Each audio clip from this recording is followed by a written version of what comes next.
Hola a todos, bienvenidos a una emisión más de Pero querías hacer cine. Hoy de manteles largos con Alejandro Reza.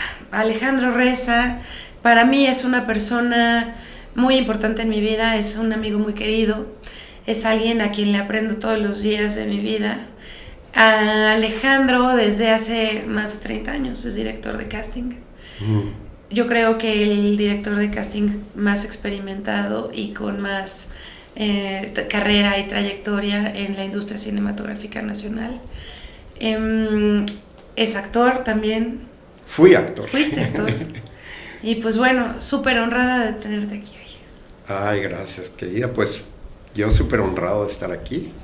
Son muchos años. Son muchos años, sí. Qué barbaridad. ¿Cómo empezaste? Cuéntame un poquito de ti en aquellos años mozos en donde fuiste actor. Aquellos años mozos, pues fui un actor de teatro. De pronto, yo estaba estudiando otra carrera que no tenía nada que ver con el teatro, de diseño, y de pronto me entró la cosquillita del teatro. Siempre me había gustado. Y me recomendaron unas clases particulares que daba los sábados el maestro José Luis Ibáñez en su casa y en San Jerónimo. Entonces fui, toqué la puerta, me recibió, me entrevistó y me aceptó como alumno. Empecé a ir los sábados regularmente y era fascinante porque aparte de esta cosquilla que tenía con el teatro, él era un gran maestro con muchísimo conocimiento y que te hacía sentir esa pasión por la literatura, específicamente la literatura dramática. Había 2 horas antes de la clase para analizar el Quijote y a veces en esas 2 horas no pasabas de una página porque era tan clavado y tan profundizaba tanto en cada palabra, en cada frase, en la historia que tenía, que estaba ligada a la vida de Cervantes. Entonces tengo muy muy buenos recuerdos de eso y desde luego pues de mis pininos en el teatro. Ahí empecé como actor. Me tocó conocer a mucha gente importante, algunos actores que ya partieron, Viridiana la Triste, Jaime Garza, ahora hace menos Emilio Echevarría estaba ahí,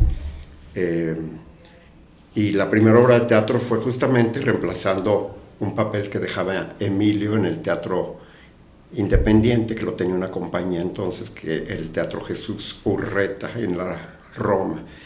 Ahí yo debuté a los 21 años. Y después de eso fue cuando ya dije, esto me lo quiero tomar en serio, y entré a estudiar al CUT. Y en el CUT pues aprendí mucho y tuve muy buenos maestros. Fue una buena época. Estaba Ludwig Margules como director, tuve buenos maestros como Rosa María Bianchi, Luis de Tavira también. Participamos en un taller que se estaba organizando un montaje que era como un sueño que nunca pasó, o sea, era una utopía realmente, pero fue muy bonito estar en ese taller. Y ya de ahí empecé a ser actor de teatro, de teatro independiente. Hicimos obras que tuvieron mucho éxito dentro de ese contexto.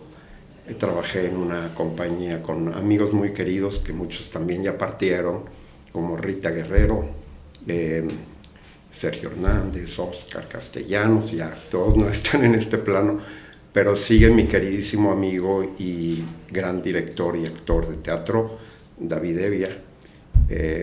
Y con ellos trabajé muchos años.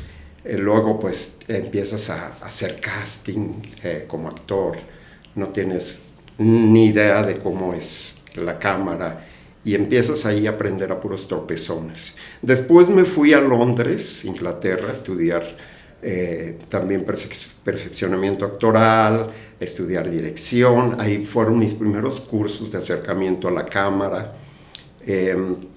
Entonces ahí aprendí un poquito de lo que hasta la fecha pongo en práctica en el cine. no tenía la idea de que iba a ser director de casting, ni estaba en mi mira. Sí, sí tenía en la mira poder ser director de cine, porque ya había dirigido teatro. Yo dirigí algunas obras de teatro. De hecho, cuando regresé, trabajé un poquito más como director que como actor. Y luego ya me tropecé con el casting por accidente. Conocí a una directora de casting estadounidense, chicana, Lizzie Martínez, muy querida, y ella trabajaba en un proyecto de John Sayles. Entonces la ayudé un poco por eso. Cuando regresó, estaba trabajando en una película de Carlos Carrera, que Carlos Carrera en esa época era vecino mío, y por otro lado Claudia Becker estaba trabajando en ese casting llevando a los principales, pero él quería encontrar unos niños. Y ahí acabé en esa aventura, que me metí hasta lo más hondo. Estuve meses en Yucatán, en la península, básicamente en Campeche, pero también en Mérida, buscando mayas, desde ancianos en pueblitos remotos que entonces se llevaba por una brecha, no había luz eléctrica. Es que la comunicación era muy diferente. Sí, pues en los 90s, digo, tampoco está tan lejano, pero ha cambiado todo radicalmente. No había internet, no había celulares. Fijo. Bueno, había celulares ladrillos que solo tenían los poderosos, ¿no?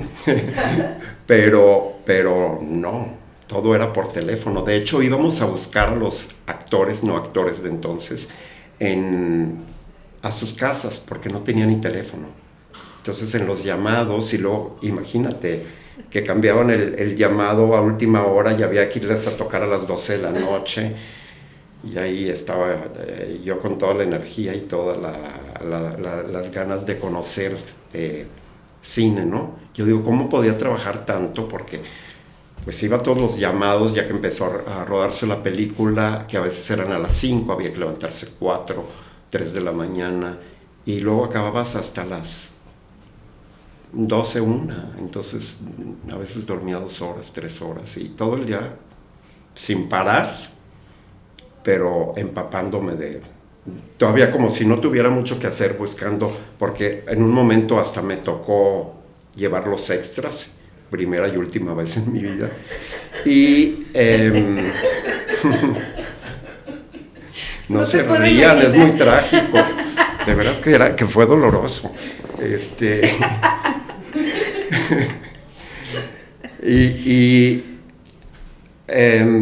aprendí mucho, porque me metía con todos los departamentos. Me hice amigo como de todo el crew y así como ayudaba a Gaby con continuidad y ayudaba, me metía con lo de la fotografía. Le dije a Carlos, nadie está haciendo making of, yo lo puedo hacer. Me metí a hacer el making of. Luego llegó ya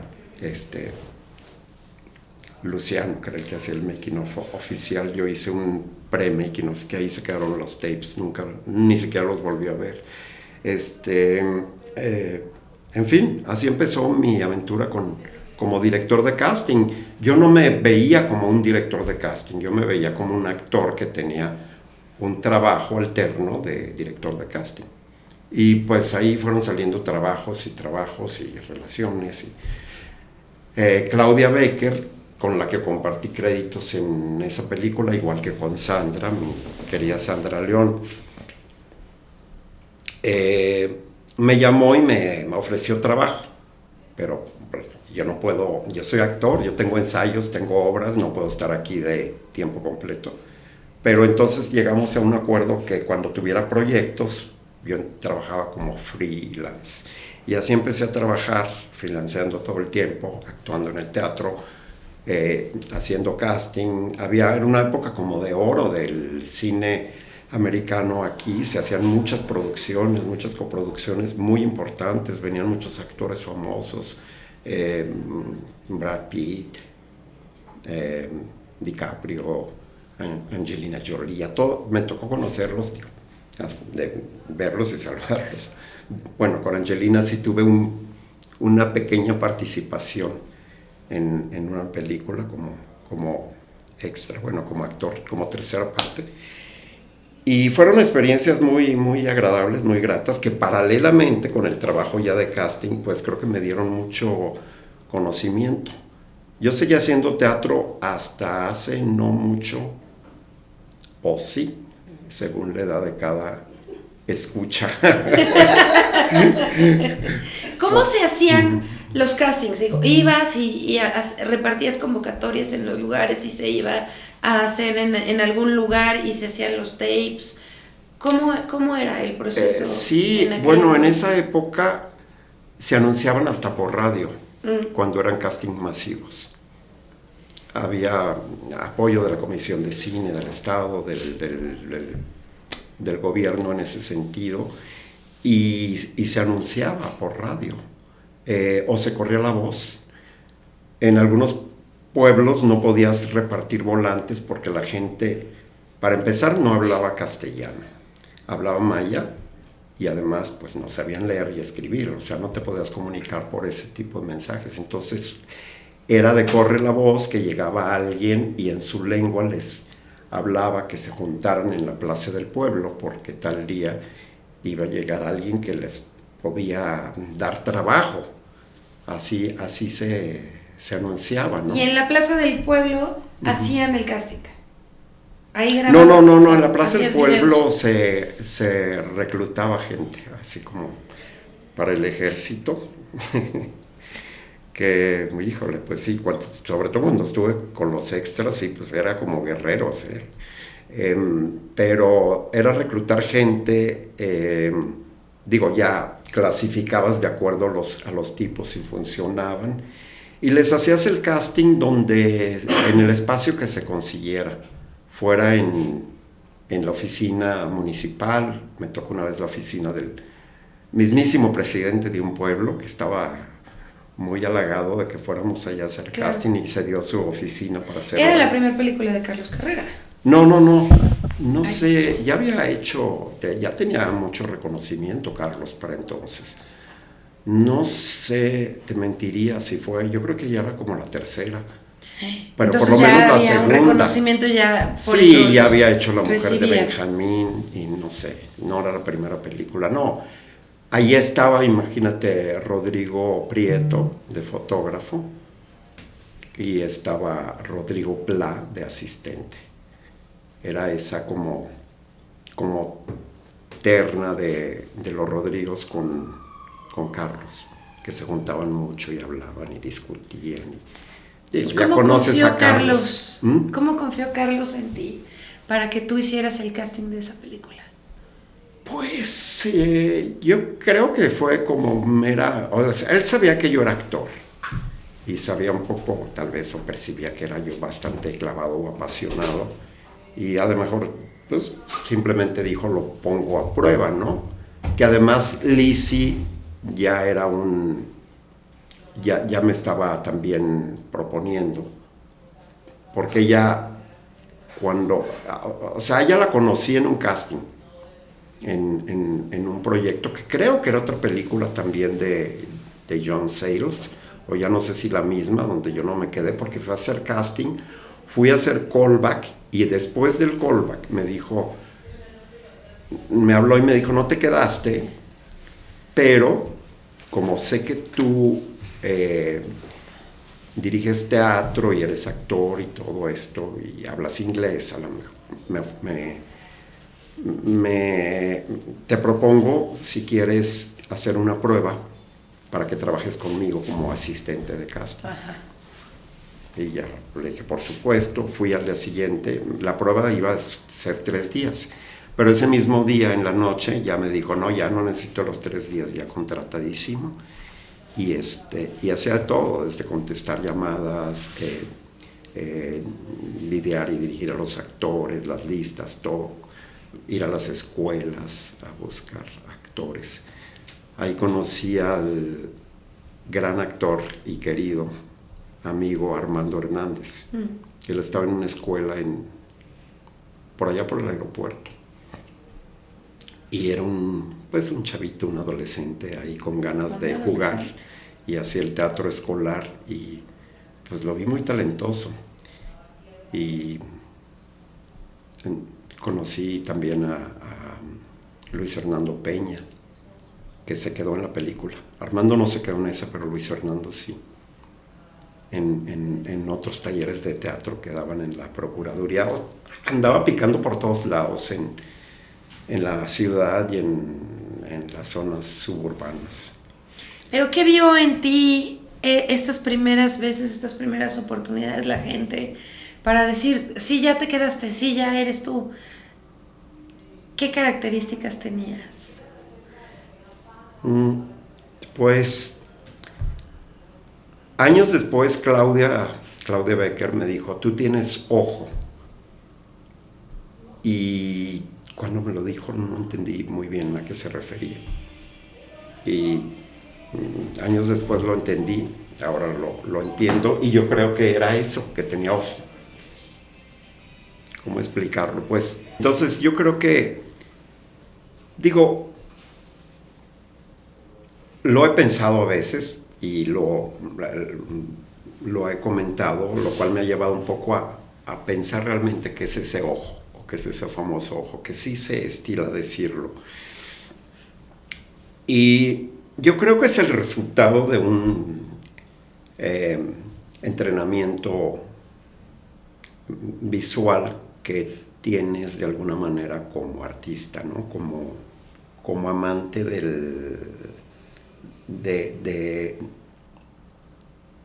la estética, del arte en general. Entonces, digo, yo siempre me orienté por las bellas artes. Amo la música, amo la pintura, amo desde luego el cine, la fotografía. Entonces, con eso vas como que desarrollando una capacidad perceptiva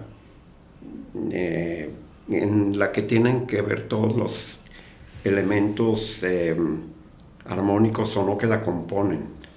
Pero desde un rostro está ahí todo eso, ¿no? Entonces, ¿y qué hay detrás de ese rostro? ¿Qué puede tener este ser humano que pueda presentar en la pantalla en cuanto a energía, en cuanto a su imagen y desde luego después el talento también, pero eso se ve después. Entonces es esa capacidad como de poder distinguir esos signos y seleccionarlos para eventualmente audicionarlos y en el mejor de los casos que sean contratados para la película. Entonces yo creo que Carlos ha de haber pensado, bueno, pues vamos a probar a Reza a ver cómo funciona con esto. Y conforme fue viendo que yo estaba trabajando bien, pues ha de haber estado contento. Pero no solamente eso, creo que además de tener ese ojo, tienes la capacidad de hacer un análisis muy particular de cada uno de los personajes que te estamos llevando a la mesa, los productores y los directores. Y yo sí te quiero preguntar, nunca hemos platicado cómo lees de esto, cómo lees el guión para saber qué hay detrás de esas líneas que ya están escritas de cada uno de los personajes, porque sí lo ves, sí lo lees y sí, es difícil luego poder decidir a quién le hacemos callback si tenemos 20 buenas opciones. Me ha tocado. Ha sido muy poquitas las veces en donde te he dicho, Alex, tenemos que volver a castear este personaje porque no llegó. O sea, normalmente tenemos muchas buenas opciones y tenemos que decir, bueno, pues tráete a callback a 10, a estos 10, no a 3, y eres terrible. Por lo menos en este método propio que yo he ido decantando o descubriendo, tratar de leer el guión la primera vez de una manera limpia. Quiero decir, estos fantasmas que te empiezan a aparecer de los actores cuando estás leyendo y dices, para este personaje, tratar de como que ahorita ahorita no, todavía no, déjenme leer el guión, ¿no? Un poco un ejercicio, yo creo que como cuando meditas y los pensamientos te empiezan a llegar hasta que llegan a ser demasiado distractores. Bueno, no sé si valga la pena esa comparación, pero se me acaba de ocurrir. No, sí, estoy totalmente de acuerdo contigo. Joe Dispenza dice, ve a la nada, vete a la nada. Y cuando tu mente te esté ganando, regrésate a la nada, a donde no hay nada, a donde no está pasando nada. Porque cuando hay nada, hay quietud y hay paz. Sí. Sí, y en el guión regresa a la historia pura como tal, como es el guión. No hay personajes, hay personajes, pero no hay actores. Eso lo trato de hacer. A veces es difícil y a veces sí me gana un actor y ya digo, bueno, ¿por qué está ahí? Y sigue y digo, bueno, es la primera propuesta que hago, tal vez. Pero trato de hacerlo así y ya la segunda lectura y ya con el desglose de personajes, tratando como de ver la descripción. Desde luego siempre ayuda a esta primera plática con el director, con los productores, a ver qué expectativas hay en cuanto a ese personaje, qué se requiere, sobre todo con los primeros que son los protagonistas de una película o serie, y luego pues ya que escuché la idea del director junto con las propias ideas que yo tengo del personaje y que también trabajo con mi equipo y que lo elaboramos y buscamos qué candidatos pudiesen competir para tal o cual rol, entonces ahí empieza como ese proceso de búsqueda previa a la audición o al casting, ¿no? A veces sí es una lista largototota y dices, bueno, la voy a recortar, y a veces es todo lo contrario. Dentro de este perfil solo hay 2, o hay 1, o no hay ninguno. Hay que buscarlo, y no hay ningún actor.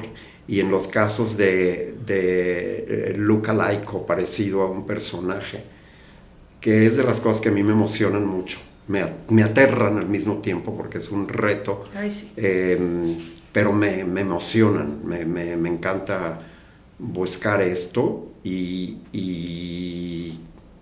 de pronto dices, pues no lo hay, y por ahí acaba saliendo, ¿no? Entonces, pues es esta como búsqueda que puede ser muy intensa, que puede dar muchos frutos o a veces verse un poco estéril, pero es una aventura. Cada proyecto, como tú bien lo sabes, que es una aventura distinta. Pero son más de 120 títulos, más de 120 proyectos, ¿sí? los que tienes en tu carrera. Es impresionante la lista. Has hecho proyectos de todo tipo, de todos tamaños, pero sí son muchos muy importantes. Apocalipto, Los Nobles, Cuervos, que hicimos todas las temporadas, más sus spin-offs, con el equipo de Alasraqui ya sin trasciende, Gloria, Acapulco, Kilómetro 31. Las películas de terror son también muy difíciles, yo creo, ¿no? Sí, digo, el género como tal de terror es difícil, es arriesgado, pero muy emocionante. Sí. Esos proyectos me imagino que encontrar al personaje que haga el carácter y que además tenga la capacidad de hacer interpretaciones de altísimo nivel en monstruos o que se transforman durante el transcurso de la película, pues es dificilísimo. Dificilísimo. Y proyectos internacionales como 007, como Spectre, como Elysium. ¿Qué diferencias hay como trabajar con los grandes equipos de Hollywood a trabajar con lo que ya estamos acostumbrados, que es... Pues digo, en el fondo, en esencia es lo mismo, pero son diferentes mecanismos un poco, porque hay distintas formas de trabajar o distintos protocolos que seguir. Y aunque sí es muy parecido, como decía, en esencia, ya en la práctica del día a día hay muchas cosas que cambian. Que pues lo que te decía en un inicio, por ejemplo, el haber trabajado en muchos de estos proyectos grandes internacionales, en la época que trabajé con Claudia, me dieron pues bastante conocimiento en ese sentido, que durante los años lo vas poniendo en práctica, vas ejecutando y vas aprendiendo al día, porque pues yo, cuando se nos presenta un problema, por ejemplo, y tenemos una junta con el equipo, yo les digo, nunca se deja de aprender. Que este tropiezo o este error, pues, nos sirva de aprendizaje, ¿no? Porque sí, a veces te puedes equivocar o algo no estuvo bien, entonces vas aprendiendo ahí. Y así fue en el principio con estos proyectos. Ya, bueno, ya luego te acostumbras, conoces ese mundo, fluyes como pez en el agua, pero eso no quiere decir que no se te presenten retos muy grandes o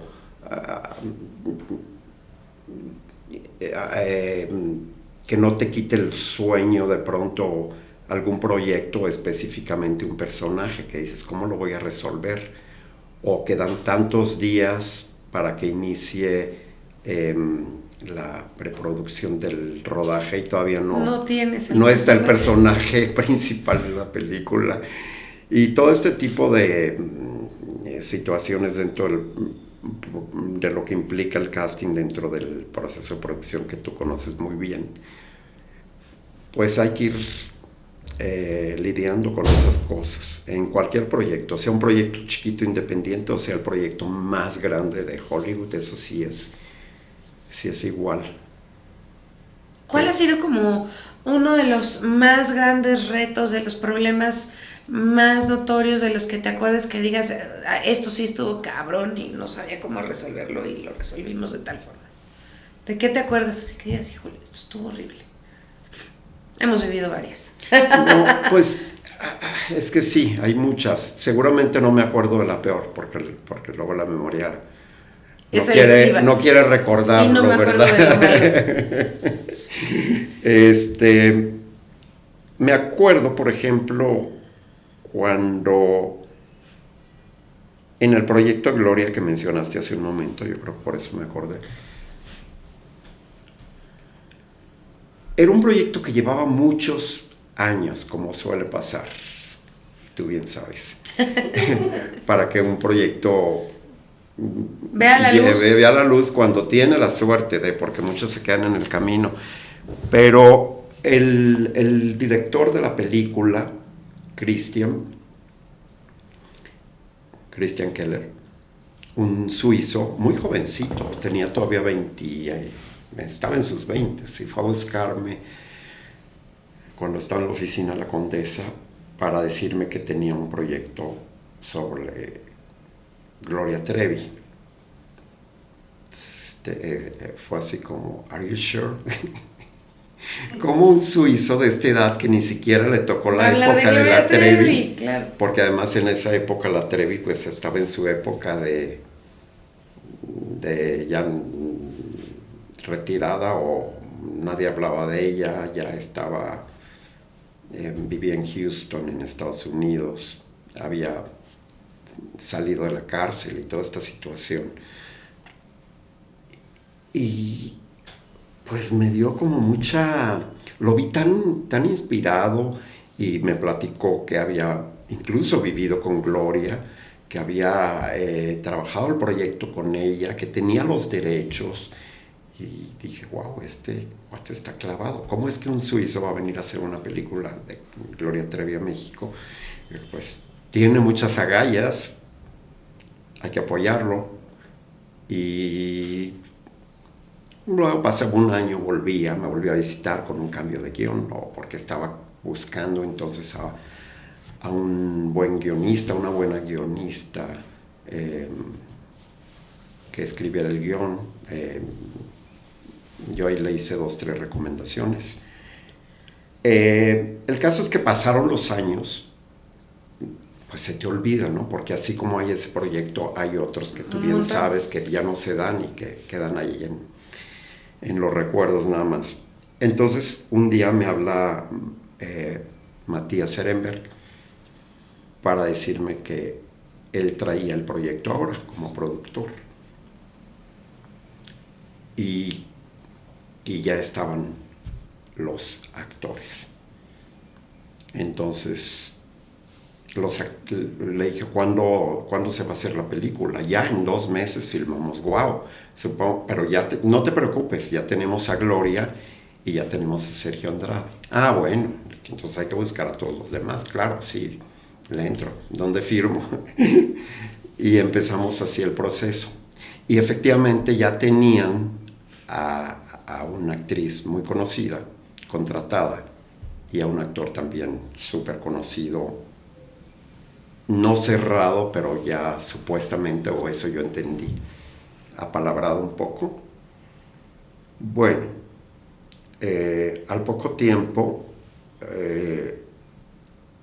la actriz que iba a ser Gloria decidió bajarse el proyecto y pues ardió Troya, ¿no? A 3 semanas del set. A poco menos de 2 meses. Entonces, ese fue un momento que sí sentí un problemón, que creo que esa noche no pude dormir, porque era un proyecto que a mí me gustaba, me parecía interesante, me parecía un reto.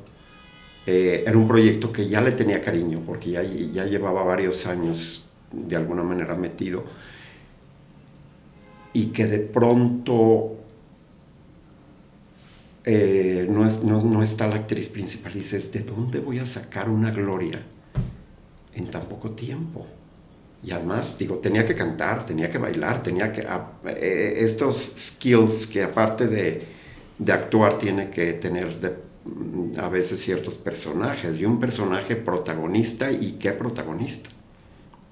Que cante, que baile y actúe y que interprete a alguien. Sí, y además... del dominio público. Del superdominio público y viva.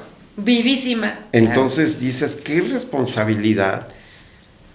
Y en algún momento pensé y dije, bueno, cálmate, Alejandro. Tú te frustraste un poco cuando te dijeron que ya estaba la actriz seleccionada. Entonces, al menos ya está Sergio Andrade y hay que enfocarse y hay que encontrarla. Socórreme, virgencita, vamos para adelante. Ese fue un reto. Ese fue un reto, y un reto que creo que fue un balón bien jugado. Quedé contento con el resultado. Ay, no, quedó padrísimo. Padrísima, porque además son 3 Glorias diferentes. Uh-huh. Sí, luego encontrar a todas las niñas, las mariboquitas y demás, fue un proceso muy intenso. Cristian, el director, clavadísimo, y yo que ya me conoces, entonces a veces eran 2, 3 de la mañana y seguíamos en la oficina. De hecho, cuando ya tenía que ser la decisión final, porque al final había 2 actrices muy buenas ambas, con excelentes audiciones. Las 2 hicieron un callback cumpliendo con todo lo que se necesitaba, y era la difícil decisión. Pero era una decisión que estaban tomando nada más el director y tú. No, el estudio tenía... No, al día siguiente había una junta con producción, el productor principal, que era Matías, y con Cristian, y con parte del equipo que estaba ahí. Había ya, incluso en esa junta había cabezas de departamento que los metieron a la Pero no junta. había un estudio de cantando. No había no, o sea, afortunadamente no, porque ya de por sí el problema estaba complicado, entonces, pero antes de esa junta, que era el día siguiente en la mañana, pues el director tenía que llegar con su recomendación o su decisión, y él estaba muy confundido, muy confundido, y yo también. Entonces me llamó ya muy tarde, habíamos salido a la oficina ya tarde, y me pidió que le diera mi opinión. Entonces se la di, y luego me sentí tan responsable de lo que había dicho, que todavía lo estuve trabajando con la almohada, y al día siguiente le dije, ¿sabes qué? Cambié de opinión. Y me dijo, qué bueno que me lo dices, porque yo también. O sea, tenía una opinión contra la tuya y ya la unificamos. Y ahí fue, en esa junta que se decidió por Sofía, que hizo el papel de una manera estupenda, y además, digo, se empeñó muchísimo, porque el primer casting que hizo fue un poco desastre. No como actriz, ella siempre ha sido buena actriz desde niña, pero no tenía condición para bailar, para cantar, estaba fumando. Se aplicó, dejó de fumar, se metió con todo el rigor, coachismo posible de baile, se puso a hacer ejercicio, dejó de fumar, se puso a cantar, y hizo el callback, que wow, se aplicó. Distancia abismal. El trabajo del actor cuando realmente quiere un personaje y da todo por él. Sí, fue muy padre el proceso.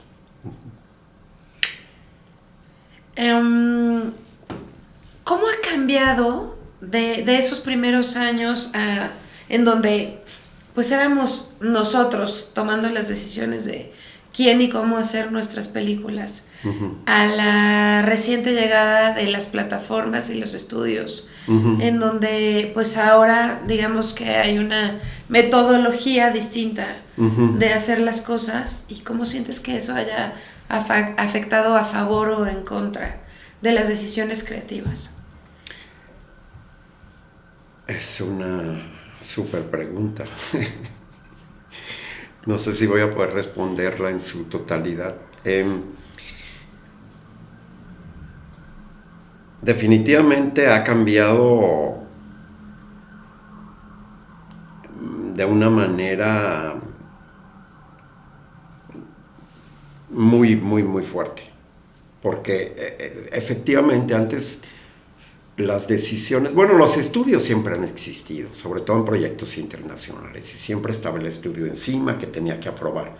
Pero aún con el estudio entonces no era tan complicado, no había que pasar por tantos procesos y tantas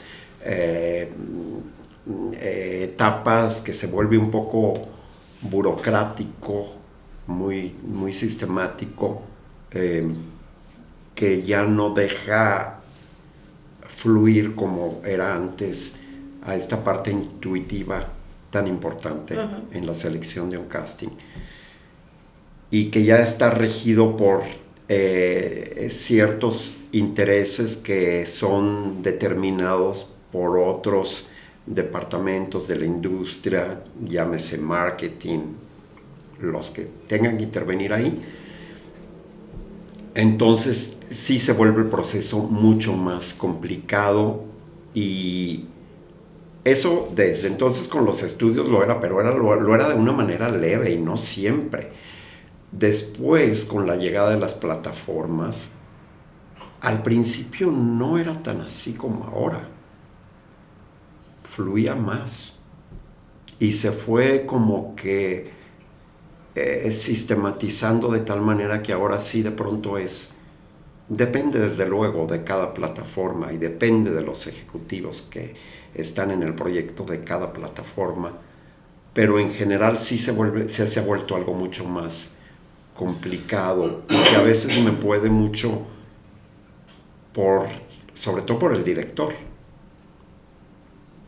porque siento que se ha perdido un poco el respeto de la decisión del director.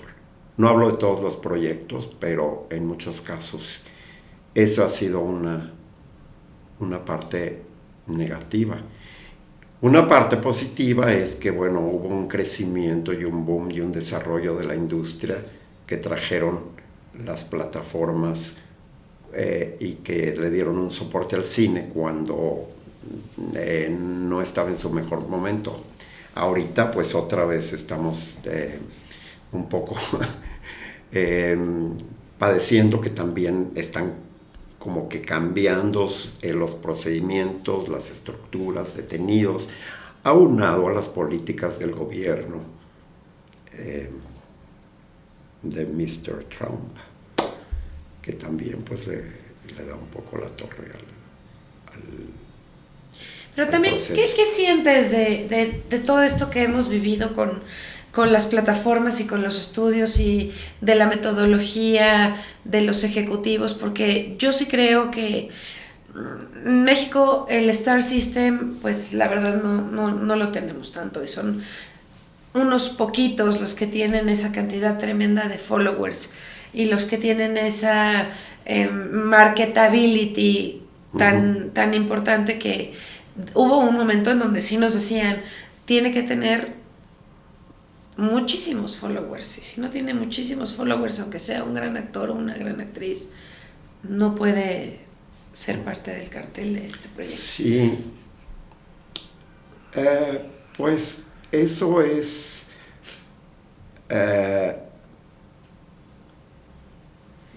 pues poner un supuesto éxito basado en una perspectiva de marketing por encima de lo creativo, por encima de lo artístico, que creo que debería ser la parte primordial, pues en general lo es de la creación en el arte y debería de ser del cine también. Entonces mata un poco esa parte, que es triste, ¿no? Yo no estoy en contra de que haya un manejo comercial, mercadológico, claro, en el cine, pues lo tiene que haber en cualquier industria. ¿Por qué no habría de haberlo en la industria del cine? Con sus excepciones cuando se apoyan películas especiales o obras maestras que no necesariamente van a redituar dinero, pero el cine sí necesita ser comercial, sí necesita vender para sobrevivir. Claro. Porque ¿qué pasa con toda la cantidad de películas que se producen, por ejemplo, en este país? Y la mayoría nadie ve, o no sabemos dónde están, qué pasó con ellas. Sí, no logran ninguna exhibición ni ninguna distribución porque no cumplen justamente con estas características de ser cine comercial. Creo que sería tal vez muy benéfico que pudiéramos encontrar un equilibrio, ¿no? O sea, que las películas fueran un poquito más comerciales y que tuvieran ciertos elementos sin ser avasalladoramente intrusivos en la parte creativa y en la parte artística, pero sí que tuvieran algún elemento. Yo creo que si tienen de todo el cast a 1 o 2 actores que tengan la capacidad de vender y de hacerla que vuele y que sea más comercial, pues le va a ayudar sin duda a la película. Menos intimista, no sé, o sea, sí, ciertos elementos. Sí, lo que pasa es que no siempre están bien perfiladas estas suposiciones de éxito, o a veces están hechas de una manera muy al vapor, porque no que una actriz, que un actor tenga millones de followers necesariamente lo va a determinar que la película pueda tener éxito. Creo que es una ecuación que en la mayoría de los casos, por lo menos lo que a mí me ha tocado, ha sido mal jugada, porque se le da demasiado peso a esa parte donde tendría que haber ese otro contrapeso, que es el talento, que es estar verdaderamente en casting para determinado personaje. Y no que pese más los followers, y vamos con quien sea porque tiene muchos followers, que a veces se ejecuta de esa manera, tú bien lo sabes y lo acabas de decir, y me parece pues bastante irresponsable. Sí tendríamos que encontrar un contrapeso. Uh-huh. ¿Qué crees que sea parte de los factores que tienen a la industria hoy tan constreñida y pasando por un momento tristemente tan delicado después de que veníamos de uno de los más grandes booms de la cinematografía, y no solamente de la cinematografía, sino que estábamos haciendo una cantidad de series enorme con muchísimo presupuesto y pues yo creo que si algo tiene México es la capacidad de hacer una manufactura muy bien hecha. Somos muy buenos ejecutando nuestro trabajo. ¿Qué nos faltó? ¿En qué nos equivocamos? ¿Qué podríamos mejorar para que pues volvamos a tener un poquito de aire? Yo creo que de pronto entró el mundo de la producción un poco en esta en este como empoderamiento de tener los recursos, tener la capacidad, estar compitiendo entre sí las mismas plataformas o estudios, de producir a destajo sin otra vez tener un balance o equilibrio entre la calidad y la cantidad, sino que en un momento, especialmente ciertas plataformas empezaron a producir demasiado sin cuidar su calidad y paradójicamente que había esta mala ecuación de pensar en el marketing y que no funcionaba porque hubo muchos fracasos, mucha pérdida de capital y finalmente pues son negocios que tienen que recuperar. Gracias. Entonces como cualquier negocio, cuando hay salidas y de pronto se empiezan a mermar las entradas, es así como red flag. ¿Qué estamos haciendo mal? Y pues están reestructurando, están deteniendo, están minimizando las producciones, están cambiando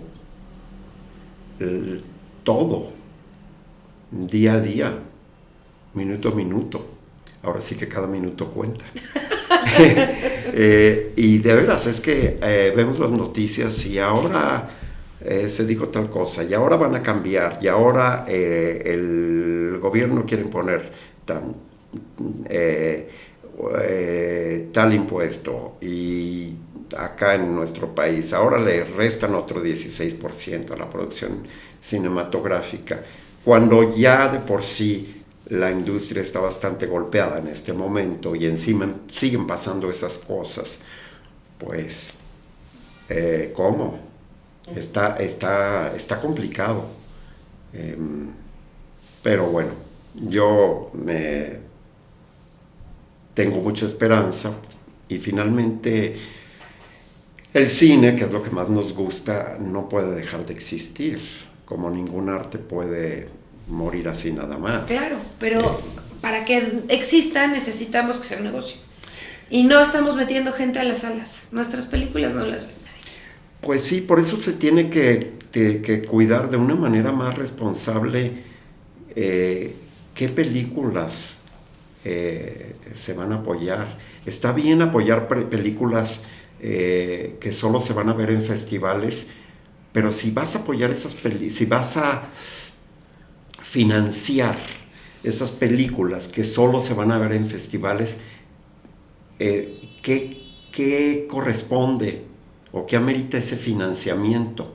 Pues que sea una gran película, pero la realidad no es esa. Digo, no quiero decir que no haya muy buenas películas también, pero pues tristemente la mayoría no son esas grandes películas y han sido financiadas, no meten dinero a la sala, nadie las ve, al público mexicano no le interesa verlas. Y Eficine invirtió 20 millones de pesos en hacerla. Exactamente. Entonces son 20 millones de pesos que no sirvieron para nada, que se fueron a la basura. Sí, es que ahí intervienen muchos criterios, son desde las políticas del Estado y los criterios de cada dependencia, o desde los funcionarios que están arriba y luego los que le siguen y luego los encargados de seleccionar, ¿no? Los comités, como se le llame, que no sé si yo formara parte de un jurado de esto, que me daría miedo, lo pensaría varias veces antes de aceptar participarlo, porque es una posición que implica una responsabilidad tremenda, que va a determinar, o sea, ese granito de arena que tú pongas con el rumbo voto de la industria. Sí. Entonces a veces se hace de una manera nada más a la ligera o caprichosa o hay que decirlo, de favoritismos, de amistades, etcétera, y pues no siempre, no quiero decir que todos los que participan en esto o que todos los que participan en un jurado de selección, no, pero algunos pues sí lo están haciendo de manera no muy responsable, porque ahí está el resultado. Sí, tendríamos que hacer probablemente menos películas, pero con una mayor calidad, y decantar las cosas por su valor creativo, por el guión, y que tengan un elemento comercial para que lleven a la gente a las salas, sí, o para que ganen muchos premios y traigan un reconocimiento, como dices, pero necesitamos que para que gire la rueda de la industria, exista la industria, y para que haya industria hay que vender. Pues sí, porque muchas de estas películas que son apoyadas ni siquiera se ven. Algunas se alcanzan a ver, las vieron poquitos en un festival, pero hay unas que no se ven. Entonces, ¿para qué pasó para qué se gastó tanto? ¿No?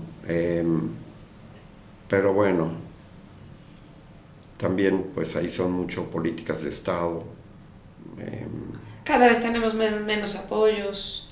Eso es muy triste, No tenemos los rebates.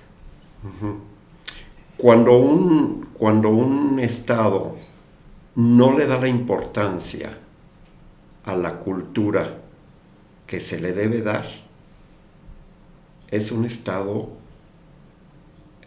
que está reprimiendo, que no está permitiendo, que no le está abriendo la puerta a la creación, que le está dando la espalda al arte. A la libertad de pensar, de sentir, de expresarse. Y si pensamos en el pasado, porque hay que revisar el pasado, en políticos que tuvieron la fuerza de reprimir esto, pues ahí está Hitler, ahí está Franco, para mencionar dos que fueron tremendos. Y a escalas menores, pues hay muchos. Entonces un político que le da la espalda al arte y que no permite que fluya o que tenga un desarrollo, la cultura, está reprimiendo. Eso es lo que yo pienso y me parece terrible y me parece muy, muy triste, sobre todo. Apoyando esto que dices y a los nuevos chicos que tienen un interés de dedicarse a hacer contenido, de hacer su arte, de decir algo y que ven que están complicándose muchísimo los financiamientos y que ahora la inmediatez de la comunicación, pues prácticamente con un celular puedes hacer una película. Uh-huh. O puedes hacer un contenido. Uh-huh. ¿Qué piensas de esos contenidos cortos, verticales, inmediatos? Pues mira, por un lado me parece, o sea, volviendo al tema de la creación, mientras se esté creando y no se deje de crear, me parece interesante, pero hay que poner atención en lo mismo, que no todo vaya a caer en eso. Porque desde luego eso economiza muchísimo la producción, es mucho más fácil, pero por otro lado, también se le está dando demasiado por su lado a la demanda de una generación que se ha formado por la inmediatez, que cada vez lee menos, que ya no ven películas como las veíamos nosotros, que les pones una película de los grandes maestros del cine, Hitchcock, Bergman, Tarkovsky, no la soportan. No soportan una película. Ni una normal, ni una rom-com. No. Entonces, el cine comercial hollywoodense ha marcado un poco esa pauta desde hace muchos años, con tantos cortes en cada... Ok, hasta ahí puede estar bien y puedes lograr cosas maravillosas. Pero esta inmediatez que fortalece un poco el scrolling, ¿no? Entonces hay que hacerlo rápido y tomas cortitas y esto, porque si no, pues van a lo que sigue. Microhistorias. O sea, tiene sus dos lados. Hay que ver para dónde se va. Es que estamos son episodios de muchas... un minuto y medio. Episodios de 1 minuto y medio. Cuéntame una historia en 1 minuto, ya como comerciales. Sí. Porque así están, porque ese es la capacidad el formato, de retención y el formato que usan. Ahora que está como chiquito, estipulado en el TikTok, ¿no? Entonces, es gente que ya... eso es lo que me parece riesgoso, que toda esta generación pueda perder la capacidad de la atención que requiere el arte. Porque entonces, si no pueden ver eso, ¿cómo van a ver una pintura de El Bosco? No van a ir a los museos, entonces, no van a conocer de arte, de cultura, de literatura, de nada. No aguantan leer, no aguantan una película completa, no, ya no lo hacen. No está en su interés. Sí, es una parte que está ante un camino desconocido que no sabemos a dónde nos puede llevar. Sumémosle a esto la inteligencia artificial.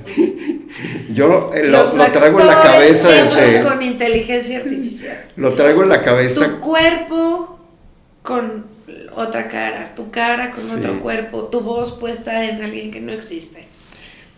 Sí, te digo, lo traigo en la cabeza desde hace rato en la entrevista y dije mejor ni lo voy a tocar. Ni lo menciones. Porque ese es otro tema que sí está tremendo. O sea, tiene un lado maravilloso, encantador. ¿Quién no se cobija de pronto en el ChatGPT? Todos. Que es un super asistente, te resuelve muchas cosas, pero también no hay que creérsela tanto. No, sí se equivoca. También tiene muchas fallas. También tiene sus peligros, ha generado dependencia en muchos seres humanos. Emocional y afectiva incluso. Y eso está tremendo. O sea, hay gente que Sí. ya no habla y que ya no sale y que su apoyo emocional y es como su psicólogo y su amigo, el ChatGPT. Sí, o La hay interacción. amantes virtuales. Hay amantes virtuales. Imagínate dónde ¿Cómo? queda el amor. ¿Dónde Amantes queda el amor? virtuales. Sí, claro. Sí. Ujú. Qué locura. Y las IPs y tu persona, ¿dónde se quedaría? Sí, no. ¿Quién sabe qué va a pasar con esto? Es emocionante. Muy emocionante. Es estar en medio de una película de ciencia ficción, viviéndola cada minuto. Porque estamos en una época que quizá nunca había pasado en la historia de la civilización humana. Pues es que nosotros los inventamos a todos. Pues sí. Nosotros inventamos las máquinas, nosotros inventamos la luz, nosotros inventamos el cine, nosotros inventamos que se muevan unos monitos que no se mueven. Y ahí está la información. Y ahí está la información. Nosotros Ahí creamos está. el internet. Sí, pues es el Frankenstein. Y es solamente Sí. una lluvia y un cúmulo de información lo que genera todo eso. ¿Y de quién es propiedad? Sí, es... ¿Y por qué voy a coartar tu creatividad? Porque sabes promptear muy bien y te salió divino. Ujú. Lo hiciste tú, con el apoyo de la tecnología que tú mismo creaste. ¿Por qué te estás peleando con eso? Ahora dices que ya no te está gustando. Ahora dices que te va a sustituir y que no está bien. Pues es un poco que se está creando un monstruo a imagen y semejanza De de nosotros nosotros mismos. Es consecuencia de la civilización. Yo mejor me pongo a pensar que va a tener resultados positivos, porque si no me doy un tiro. Que lo tenemos que capitalizar, que Sí. los tenemos que saber utilizar de la manera correcta, que nos tiene que servir como un apoyo para lograr cosas Ujú. más bonitas, más grandes, más creativas, mejor hechas y que nosotros tenemos el control, nosotros los humanos tenemos el control. Nuestros sentimientos, nuestros pensamientos, el brillo de los ojos, esta humanidad, esta cercanía, esta posibilidad de estar aquí tú y yo juntos abrazándonos y contándonos las cosas de corazón a corazón y transmitirlas a la gente, no se puede acabar. Claro, eso es imposible. O sea, y esa es mi gran esperanza. Podría hacer todas las maravillas del mundo. Podrán crear un robot con una mega inteligencia que supera en conocimiento, información, capacidad cognitiva, en muchas cosas al ser humano, pero carente de espíritu. Y esa es mi esperanza. Nunca jamás No tiene alma. podrá tener un ente de inteligencia artificial espíritu. O sea, y si esta chica que acaban de lanzar, actriz, ¿Vas a ser su manager? voy a verla. ¿La vas a castar? ¿Cómo la vas a Le voy a hacer castar? un casting. ¿Cómo? Le voy a hacer un casting y lo primero que voy a hacer es verla a los ojos. Así. Y los ojos no mienten, entonces ahí está la esperanza. Ahí está la esperanza. Porque un actor o una actriz en este caso que podrá ser la mejor o la peor actriz del mundo, pero tiene un espíritu, tiene un alma, tiene un corazón, tiene sentimientos que no tiene este ente robótico. No puede, es algo que no puede superarse. imposible. Claro, y la Eso gente solo que lo los deciden crea las dice, fuerzas ¿pero cómo? superiores del si universo. somos humanos los que prompteamos y lo que le pedimos, los que le pedimos las cosas. Entonces yo hago un listado de emociones y sentimientos que le pongo a esta persona que no existe y las va a tener porque se lo estoy pidiendo, porque estoy prompteando yo que soy humano. Sí. No Es fuertísimo. sé, está interesante, no sabemos qué va a pasar porque pues sí, se nos está presentando un juguete que no sé si estamos preparados para jugar ese juego. Al menos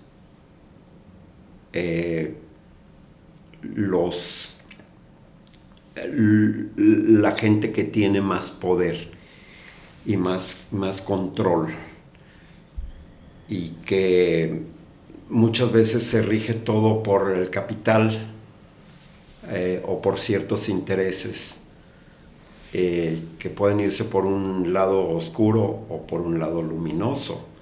Entonces tenemos un arma poderosísima como nunca jamás había existido. Cuando esto empezó hace un tiempo, yo pensaba, wow, es que vamos a vivir, porque todavía no estaba tan en boca de todos, vamos a vivir un momento como lo vivieron los bisabuelos o los no sé qué, tatarabuelos en la época de la Revolución Industrial, que cambió todo. Pero no, la Revolución Industrial ya se quedó los chiquita. Humanos. Esto está Las máquinas tremendo. las manejábamos los humanos. Sí. Esto nos rebasa Sí, por mucho. sí, pero sí. a nosotros ya nos tocaron muchos cambios. Muchísimo. No había celulares. Producíamos con fax, con teléfonos. Se editaba con moviola. Se editaba con moviola, se cortaban los negativos y se pegaban. Utilizábamos 35 milímetros. De pronto vivimos el cambio al cine digital, que fue un bombazo, fue muy rudo, pero bueno, la llevamos.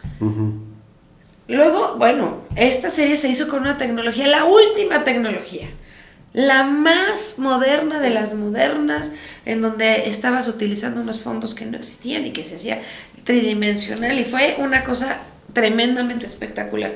Esto se quedó en el pasadísimo. Ya es el pasado. Esto es pasadísimo. De la La prehistoria. acabas de estrenar hace 15 días. Es que así está. Y es prehistórica. Y si haces el algo, production es prehistórico. ya es prehistórica. Nosotros somos brontosaurios o Tiranosaurios. Sí.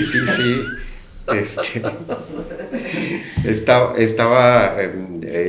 escuchando un podcast científico donde ya van a producir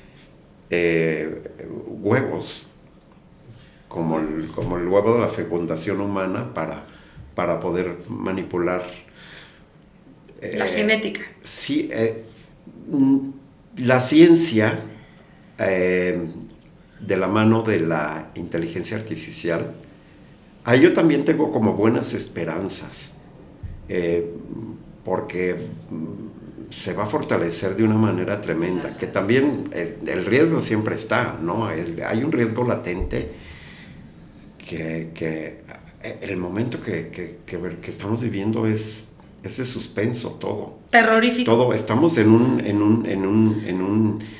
una especie de thriller, de terror, película de acción, ciencia ficción, como todas todo estas junto. cosas mezcladas en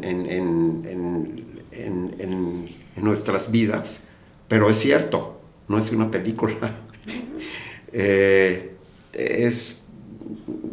No sé, esto puede acabar con nuestras carreras también, o sea, al desarrollarse esto, pues ya se sustituye al ser humano, ¿no? Que es la pretensión al crear estos, o sea, lo que acaban de lanzar la chica actriz. Pues, pero nunca van a poder sustituir a los actores en mi opinión, por lo que ya expuse, ¿no? del espíritu. Pero la medicina, por ejemplo, es impresionante. Es impresionante, y platicando con un doctor no hace mucho me decía, pues imagínate lo que va a pasar en años. Esto me lo dijo hace meses, ya después de esa plática yo digo en años, en meses.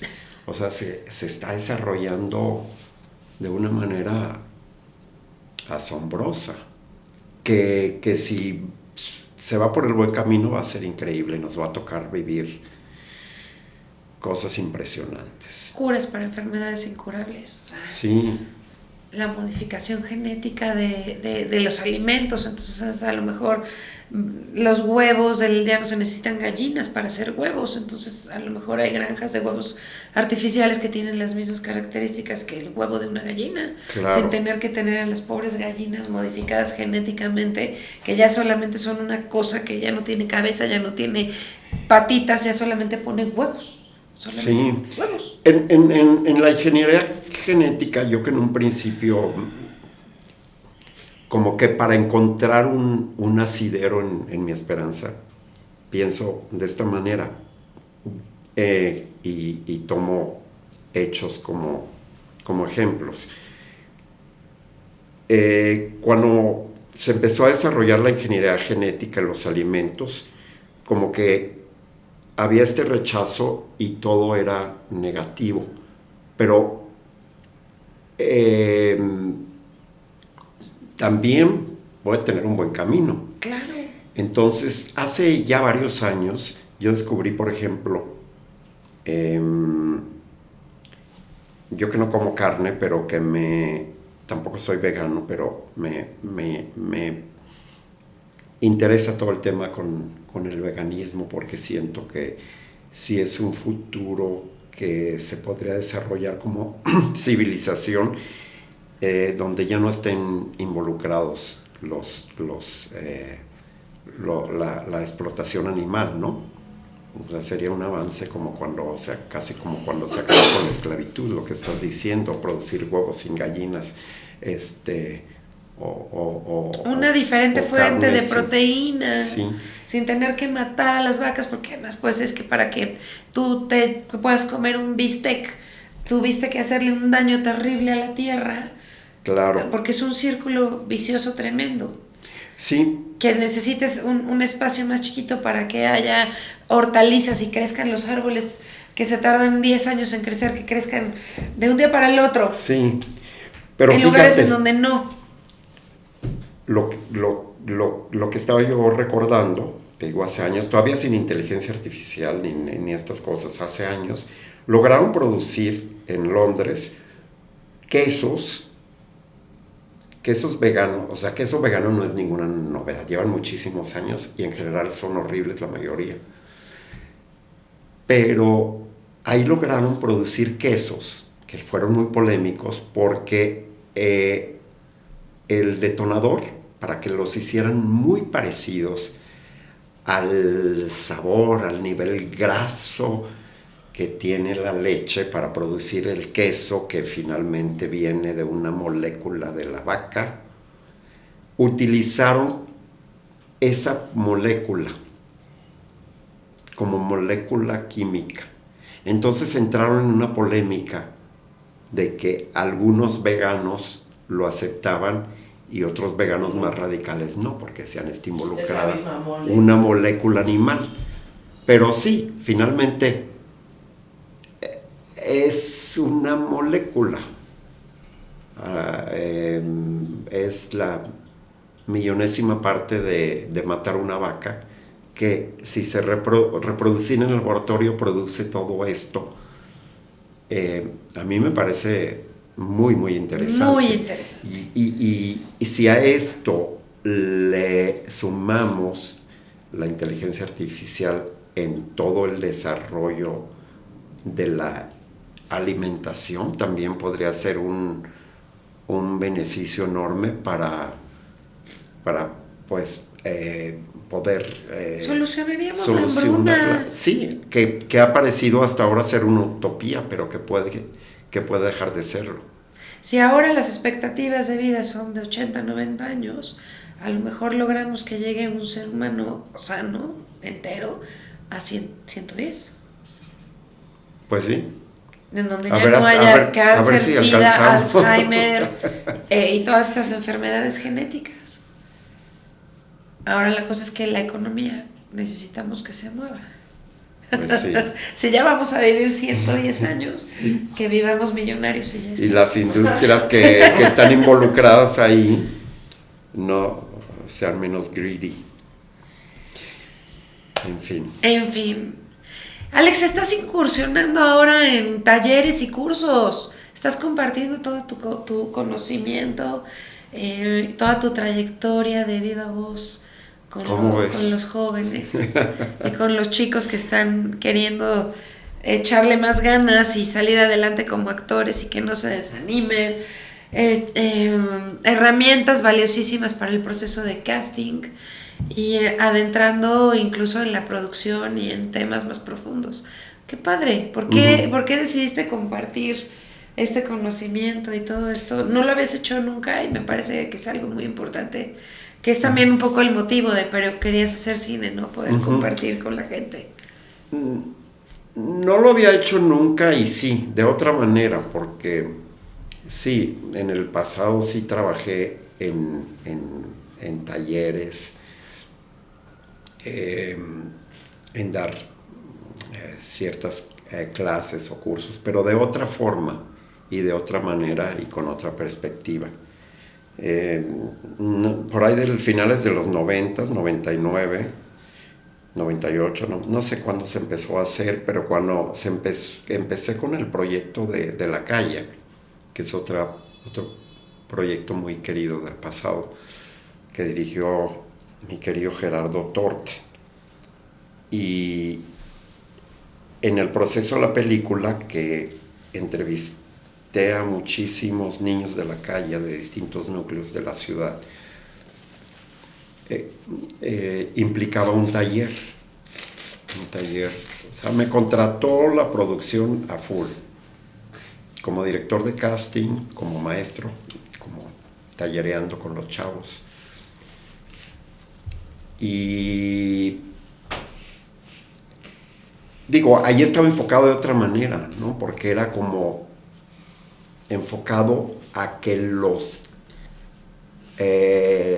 niños de calle pudieran desarrollar un talento a través de sus experiencias vivenciales, como sucede en los muchas veces en las clases de actuación, que de por sí han sido muy, muy duras y los resultados eran increíbles, y los chavitos de la calle que trabajaron en la película fueron maravillosos y aportaron mucho incluso a todos, nos enseñaron mucho, a todo el crew, a toda la gente que estuvo involucrada en la película, de arriba para abajo, el director, productores, actores, ni se diga.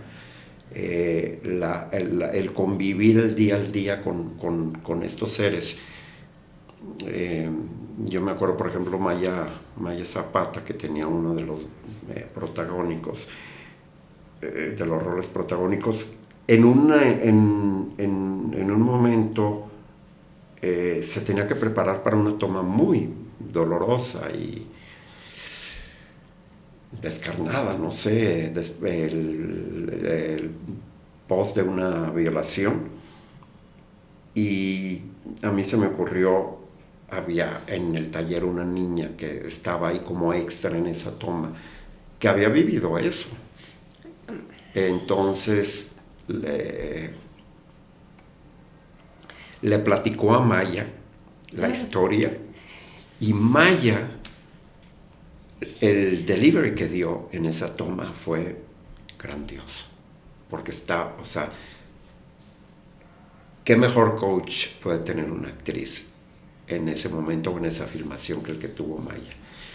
Fue increíble. Bueno, ya me desvié, es que a mí me preguntas si yo me voy por allá, pero a lo que estábamos en la docencia, o sea que sí había un antecedente, pero es muy distinto esto que ya dar talleres y concretamente de casting o como director de casting. Esto me lo han pedido, me lo han propuesto tanto actores como de pronto alguien que quiere producir esto o directores durante mucho tiempo.